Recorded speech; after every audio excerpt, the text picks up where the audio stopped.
ta'kidlashicha, bodringning 96% suvdan iborat. Shuning uchun u suvsizlanishning oldini olishga yordam beradi. Bundan tashqari bodring K va C vitaminlari, kaliy va beta karotinga boy. Ushbu elementlar hujayralarning yaxlitligini saqlaydi, terining yoshligi va go'zalligini ta'minlaydi, immunitetni mustahkamlaydi. Bodring tananing ichidagi namlikni yaxshi saqlaydi. Bodring niqoblari terini namlik bilan oziqlantiradi, uni yanada elastik va chiroyli qiladi. Bodring qovoqdoshlar oilasining a'zosi bo'lib, uning paydo bo'lishi qovoqcha va qovun bilan bog'liq. Bunday mashhur sabzavot ekini dori bo'la olmaydi deyish mumkin. Ammo bodring qadim zamonlardan beri an'anaviy hind tibbiyotida ishlatilgan. Biroq qadimgi davrlarda bodring juda zaharli ham hisoblangan, chunki u achchiq bo'lgan.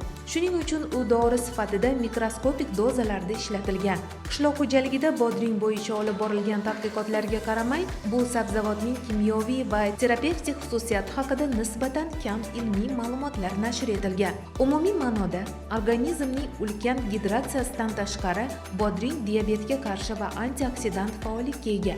Uning yangi sharbati terini oziqlantirish, sovutish va tinchlantiruvchi ta'sirini ta'minlash hamda shishni kamaytirishda foydalidir. Bodring suv o'rnini bosishi rostmi? Bu qisman rost. Haqiqatan ham bodring tufayli zarur bo'lgan kunlik suyuqlikka qisman ega bo'lish mumkin. Chunki har bir meva 96% suvdan iborat. Bu nafaqat organizmning gidratsiyasini saqlab qolishga, balki ortiqcha suyuqlikni chiqarib tashlashga va buyrak toshlari paydo bo'lishining oldini olishga yordam beradi. Shuning uchun tadqiqotchilar bodringni issiqda yoki mashg'ulotdan so'ng darhol iste'mol qilishni tavsiya qiladi. Bodring tarkibida suv tufayli juda kam kaloriya, yog' va xolesterin mavjud. Biroq bunday suvli kompozitsiya sabzavotning boshqa foydali xususiyatlarini kamaytiradi. Bodring saraton kasalligining oldini olishga yordam beradimi?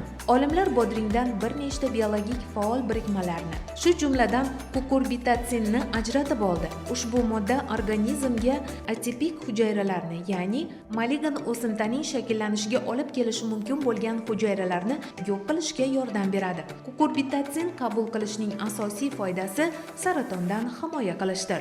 Biroq bu elementning bitta nojo'ya ta'siri bor. Bu oshqozon bilan bog'liq muammosi bor odamlarda shishni keltirib chiqaradi. Shuning uchun bodringni qoida tariqasida yotishdan oldin iste'mol qilish tavsiya etilmaydi.